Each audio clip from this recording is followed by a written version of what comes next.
Welcome, everyone. Thank you so much for your patience. We wanted to make sure that everyone had a chance to get on the webinar so that they wouldn't miss the beginning. So this is Martha Thurlow. I am Director of the National Center on Educational Outcomes, NCEO, as a lot of you know us. I'm going to be joined in this presentation by Ruth Ryder, who will provide a few introductory remarks. Ruth is Acting Assistant Secretary for OSERS, Acting OSEP Director, and Deputy OSEP Director. Lots of roles there. Later in this session, we will hear from NCEO's Associate Director, Cheryl Lazarus.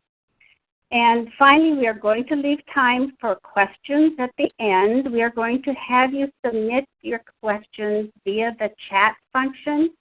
If you happen not to be able to access the web and are listening only on phone, please do feel free to email me with questions afterwards. Please note that we are recording the entire call so that it will be available along with the PowerPoint slides afterwards. We may end up not posting the question and answer portion.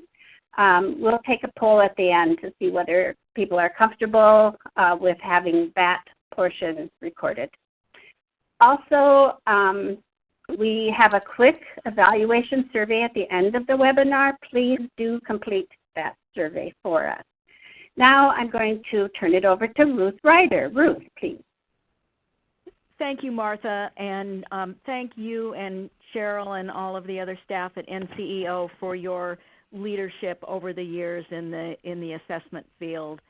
And good afternoon to everyone, and thank you for joining the webinar.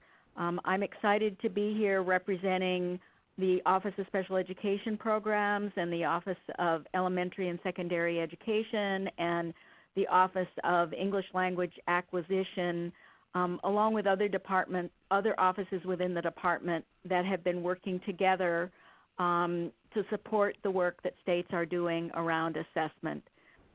We're happy to be here today with our partners in the federally funded TA centers to provide further technical assistance to states in implementing the Every Student Succeeds Act requirements.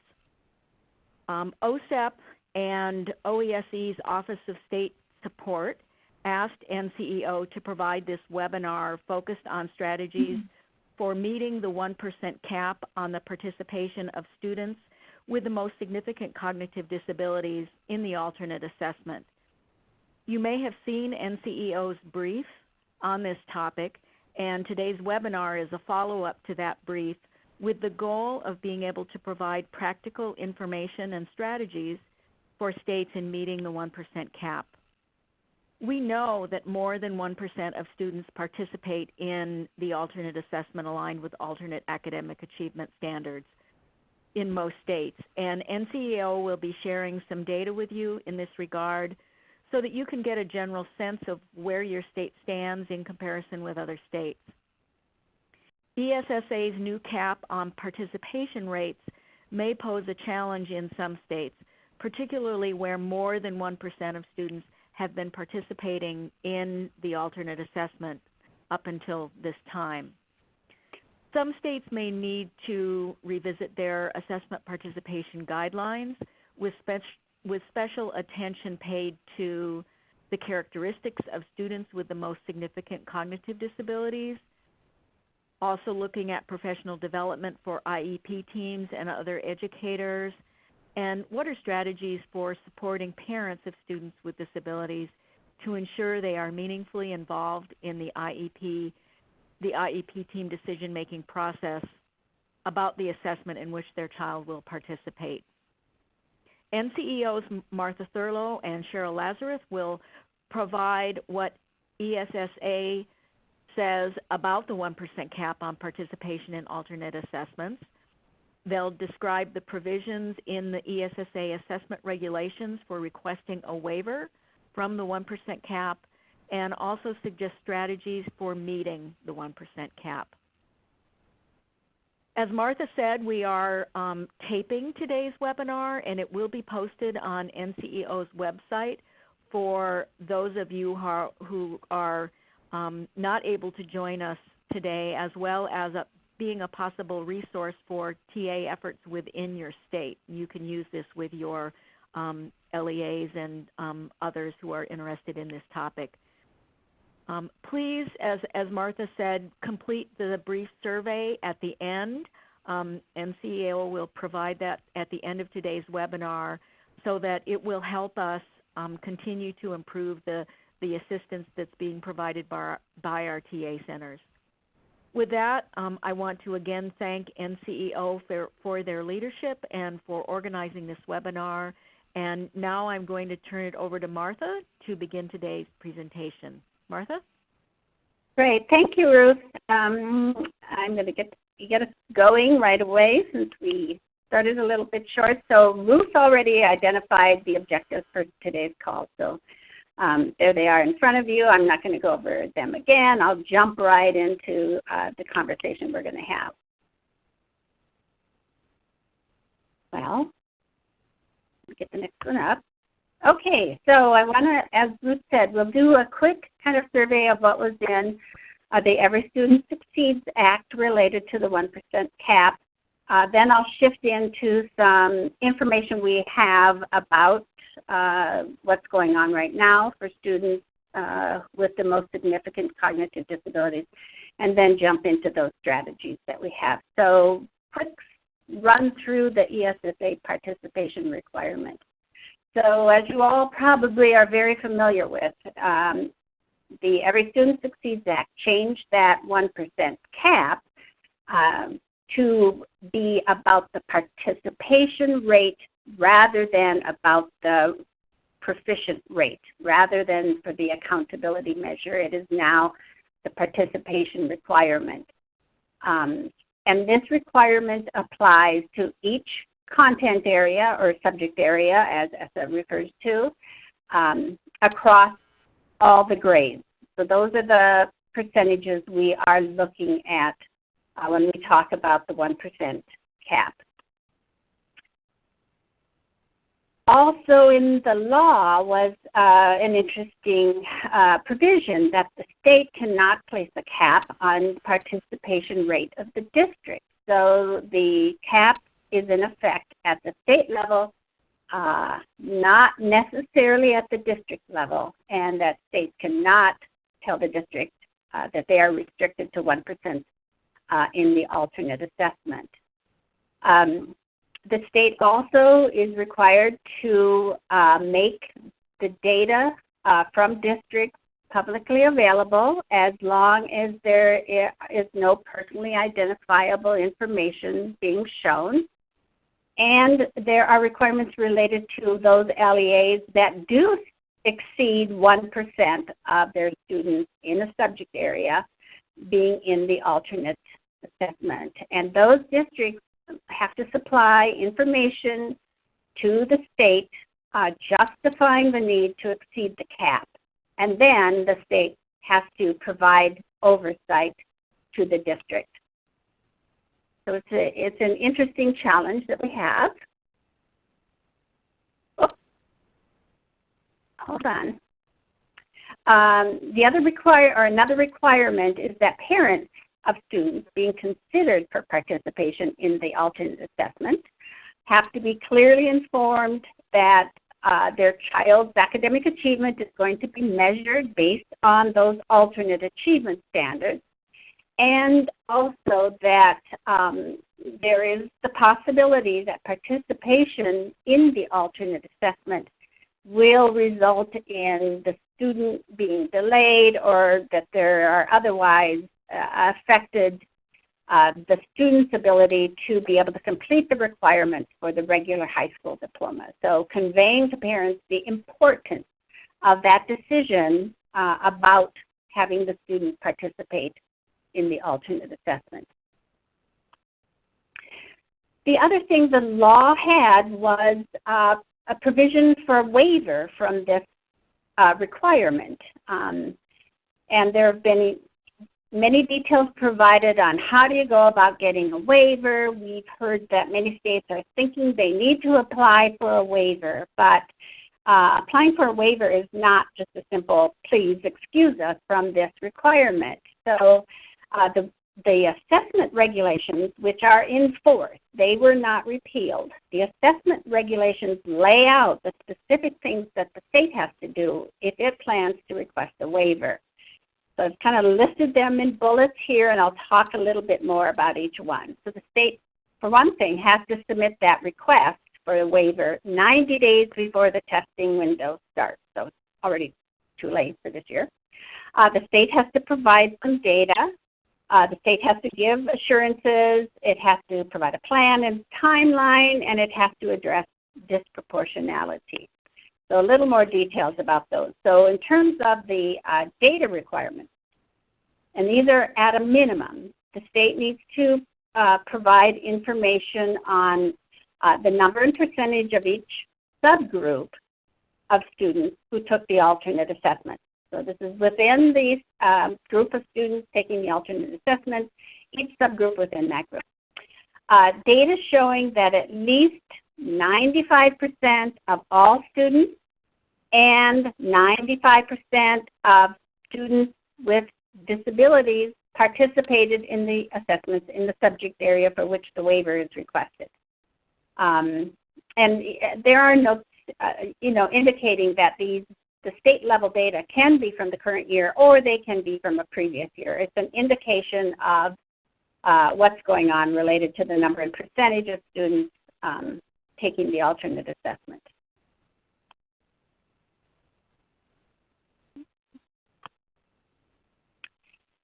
Assurances, that was kind of the next bullet there. The assurances have to be provided by the state that each LEA that's expected to exceed that 1% cap actually followed the state guidelines for assessment participation.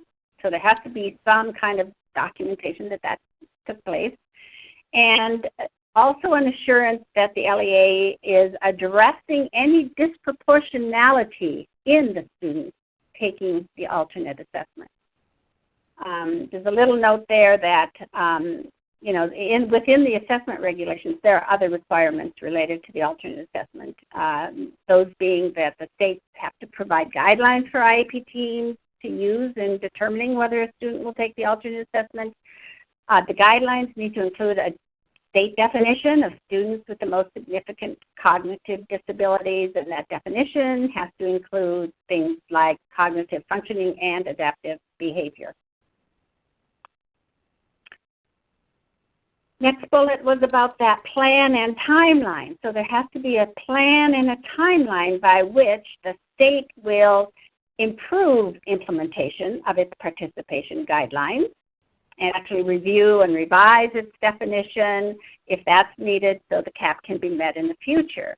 The state also has to, in that plan and timeline, indicate how it's going to provide support and oversight to each LEA that's anticipated to assess more than 1%, and also monitor and regularly evaluate each of those LEAs.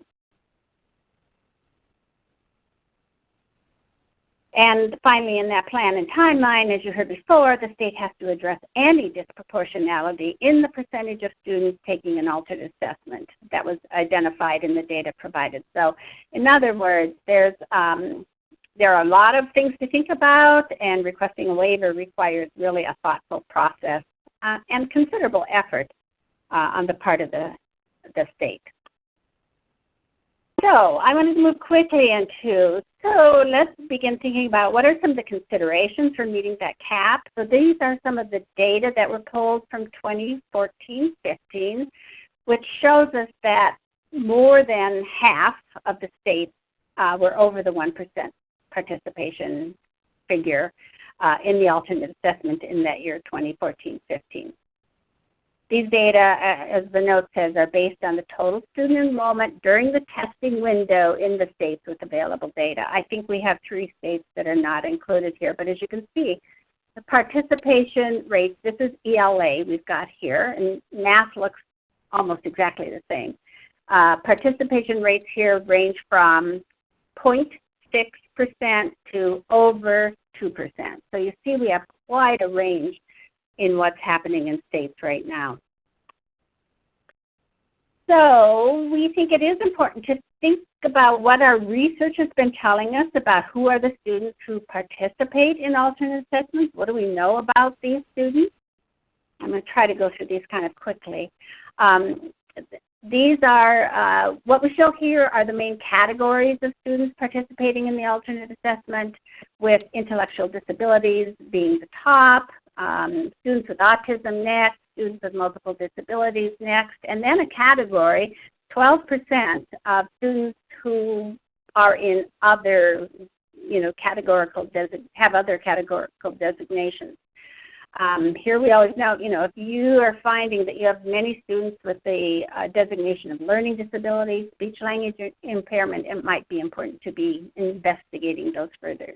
Doesn't mean, there are reasons why those might be legitimate, but they need to be investigated. These data are from 15 states in 2014-15.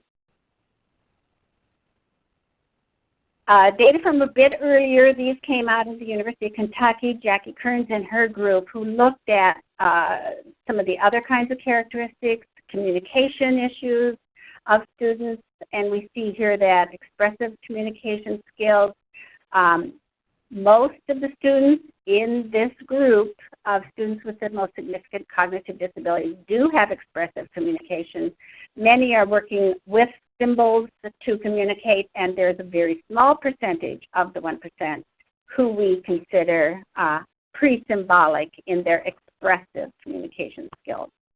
We look, Jackie Kearns and her group have also looked at the characteristics of students in terms of their receptive communication skills. And again, here we see that there are very few who have no evident response or only an alert response. And again, that's about 11%. So most are following directions, sometimes with cues, many times without cues. So this was kind of a rapid, really rapid scan through what does ESSA tell us about the 1% cap and what can be done to request a waiver. What do we know about the characteristics of the students that suggest how they should be included, and how we should think about students whose characteristics are not quite what we would usually consider to be those of students who participate in the alternate assessment and students with the most significant cognitive disabilities. So when NCEO started to think about, what are some strategies states could use to really make sure they are meeting that 1% cap, we went back and started here by thinking about who those students are and how that can give us ideas about strategies. So for now, we're going to start jumping into some of those recommended strategies. I'm going to turn it over to Cheryl Lazarus at this point, Associate Director at NCEO, to talk about those strategies that have been identified. Cheryl. Oh, thank you, Martha. That there are several strategies that can really help as states think about ways that they can meet that cap. And the first one that I'd like to talk about is that states can gather district school data on current participation rates in their alternate assessment. And this strategy identifies how district schools with higher rates than other districts or schools, you might want to investigate them a little bit further to figure out, are there some unique reasons for the higher numbers in those districts, or just what's going on there. It also would be useful to look at the data to see if there's some unusual grade patterns that might require additional investigation. It might be reasonable to expect that the percentage of students with the most significant cognitive disabilities included in the alternate would vary by grade, but if there's unusual spikes, that probably warrants checking into it a little bit further. And for example, a state might see that the percentage of all districts are around like 0.6% at the elementary level, small increase at the middle school level, and then a bump up quite a bit higher at the high school level. But it would be really important to conduct an examination of why the students are in the alternate at the high school level, not at the earlier grades. Is there something about the characteristics of those students that would lead, to think about, is there something going on with the participation guidelines that maybe should be considered? The next strategy is to gather data on just digging a little deeper into the characteristics of the students participating in the alternate assessment. Many states already collect a lot of data that can be used to really dig into who are the kids. There's also a lot of existing data from national studies that can be used as benchmarks to help judge whether there might be students participating in the alternate assessment who it may not be appropriate for. If a state is not already doing it, it might be valuable to add an instrument to the alternate assessment just to collect information on those students when the assessment is administered. And here too, looking at the data by district, school, grade level, and consider sharing some of the data with the districts in your state. And by sharing the data, they'll be able to see similarities, differences in their students who are taking the alternate assessment as compared with what other districts are showing.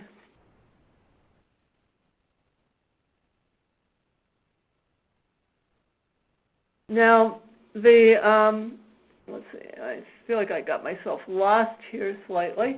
Okay, there that one is.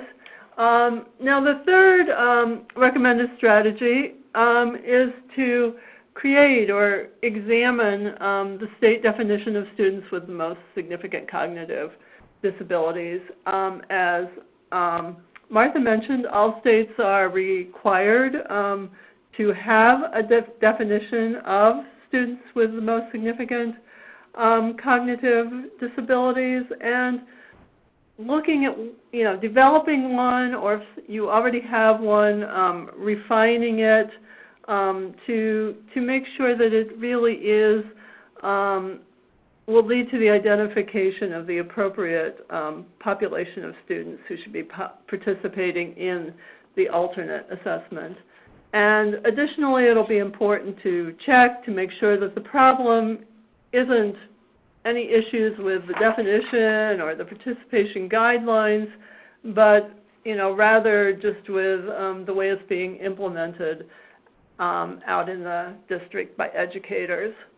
The assessment regulations require that the state definition address cognitive functioning and adaptive behavior. The student's disability category should not determine whether a student has a significant cognitive disability, and decisions about participation in the alternate assessment should not be based solely on previous low academic achievement or the need for accommodations. The guidelines should include the need of students with the most significant cognitive disabilities for extensive, direct, individualized instruction, as well as their need for substantial supports to achieve measurable gains on grade level academic content standards. Of course, the guidelines need to be clear so that decision makers can make decisions consistent with the guidelines, and states may want to consider including decision trees or checklists in their participation guidelines to assist in the decision-making process. The fourth strategy is to provide professional development for IEP teams and other educators on the nature of the alternate assessment and who should participate in it. Both educators on the IEP team as well as other educators really need to have a good understanding of how to both instruct and assess this population. And it's important to provide professional development in ways that will provide teachers with the knowledge and skills to make appropriate instructional and assessment decisions. It can be very effective to provide training to district personnel who would then train educators in their schools. The training, the PD, should at a minimum include training on using the participation guidelines to make assessment participation decisions, differentiating instruction and providing better access to academic content, and selecting, implementing, and evaluating accessibility features and accommodations for instruction and assessment. And Martha talked quite a bit about earlier, but as part of this PD, it's also important that PD is provided that will on the possible effect of student participation in the alternate assessment and what any implications of that may be. That ESSA says that the participation in the alternate assessment cannot preclude a student receiving a regular diploma, but it is important that educators have an understanding of what their state's graduation requirements are and how students who participate in the alternate assessment are included in those graduation requirements. The fifth strategy is to provide information sessions for parents of students with disabilities so that they also can participate in the IEP decision-making process about which assessment their child participates in. Parents often don't have the information they need to confidently participate in the decision-making process, and it's really important that they have the information they need so that they can understand participation guidelines, as well as understanding what the participation experience is like for students who participate in the alternate assessment and what options there might be. Parents would benefit from having information about how accessibility features and accommodations may enable their child to participate in the general assessment. Now, that was the final strategy, but I'd like to share information about a new NCEO resource that's available on the NCEO website, and also it's available at the link here. It's also on the homepage of the NCEO website. And this resource is a new brief called The Strategies for Meeting the 1% State-Level Cap on Participation in the Alternate Assessment. And it contains all of the material that we've covered here today. So you may want to check that out. And here is a list of the federal citations that you may want to go to just to see where all the information about ESSA that we pulled from ESSA, where that all came from. So here are the federal citations. You don't need to try to copy all these numbers down. We will be posting this presentation on the NCEO website. Will be under resources and then under presentations.